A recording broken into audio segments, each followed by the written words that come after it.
Dévotion journalière. Église la foi apostolique. Lecture biblique, Deutéronome chapitre 34 versets 1 à 12.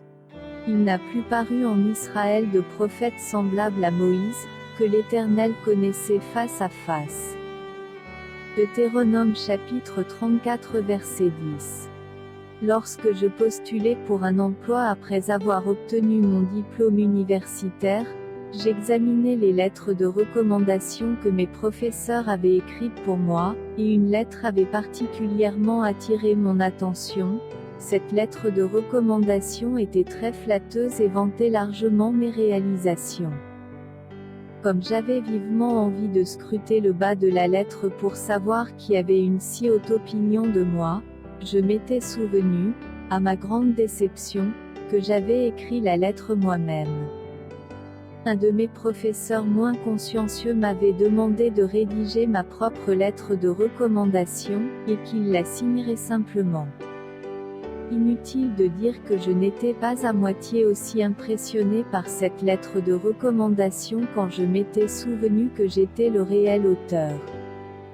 Un bon exercice de s'assurer que nous ne nous estimons pas nous-mêmes plus que nous ne devrions le faire, et d'imaginer ce que les autres pourraient dire de nous lors de nos propres funérailles. Moïse avait un merveilleux éloge funèbre enregistré dans Deutéronome chapitre 34 versets 10 à 12. En quittant ce monde, la parole de Dieu rapporte qu'il n'a plus paru en Israël de prophète semblable à Moïse, que l'Éternel connaissait face à face. Quelles sont les bonnes paroles que les gens diraient à votre sujet si votre vie se terminait maintenant?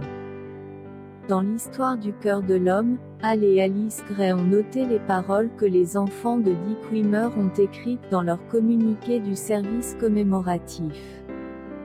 Quel professeur! Quel donateur! Quel cœur! Il était toutes ces vieilles images. Grand cœur, tendre cœur. Il avait un cœur généreux. Il était toutes sortes de cœurs. C'était la pièce la mieux utilisée qu'il avait et il l'avait juste usée en la donnant aux autres. Maintenant, il continuera à vivre dans nos cœurs. Que diront votre famille, vos amis et vos connaissances de vous à la fin de votre séjour sur terre? Auront-ils beaucoup d'éloges à votre égard? Quel défi pour nous tous de vivre d'une manière qui encourage et illumine la vie de tous ceux qui nous entourent. Contexte. Moïse n'a évidemment pas écrit le dernier chapitre du Deutéronome, puisque ce chapitre raconte sa mort et son enterrement. Traditionnellement, ce chapitre est attribué à Josué. Cette attribution a été largement acceptée parce que le dernier chapitre du livre du Deutéronome s'accorde presque parfaitement avec le livre de Josué, qui suit immédiatement. La mort de Moïse, comme la mort de nombreux saints, était douce amère. Elle était douce parce que le Seigneur a emmené Moïse sur le mont Nebo au sommet de Pisga et lui a montré le pays qu'il avait promis aux enfants d'Israël.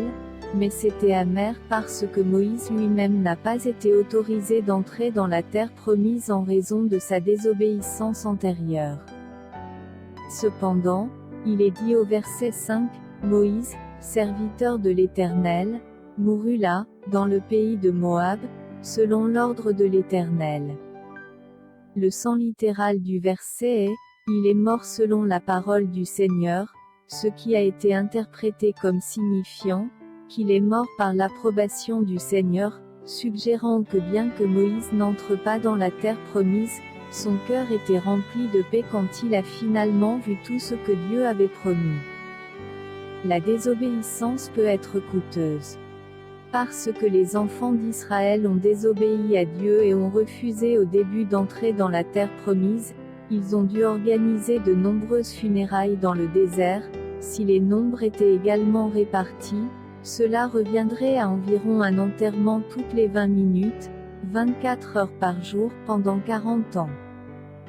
Regardez de plus près. Qui a enterré Moïse? Pourquoi pensez-vous que Dieu a gardé secret le lieu de sépulture de Moïse? Les enfants d'Israël pleurèrent Moïse pendant 30 jours. Combien de temps pensez-vous qu'il faut pour se remettre de la perte d'un être cher? Qu'est-ce qui peut aider une personne à traverser une période aussi difficile?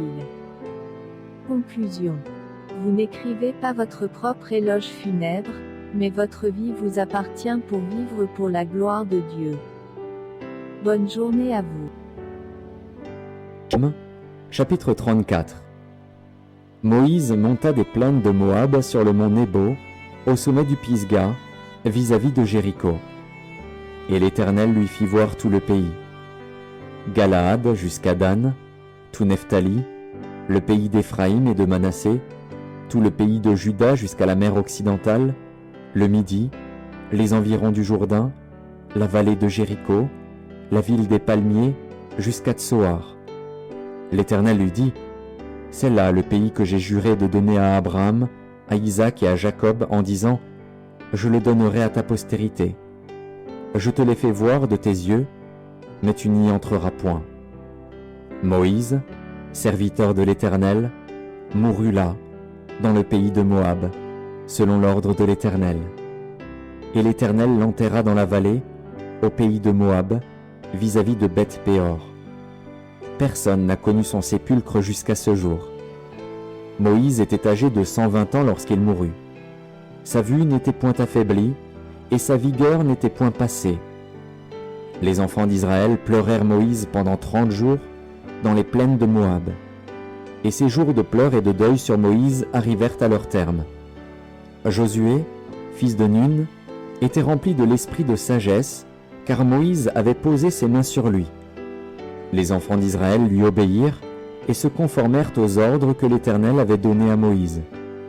Il n'a plus paru en Israël de prophète semblable à Moïse, que l'Éternel connaissait face à face. Nul ne peut lui être comparé pour tous les signes et les miracles que Dieu l'envoya faire au pays d'Égypte contre Pharaon, contre ses serviteurs et contre tout son pays, et pour tous les prodiges de terreur que Moïse accomplit à main forte sous les yeux de tout Israël.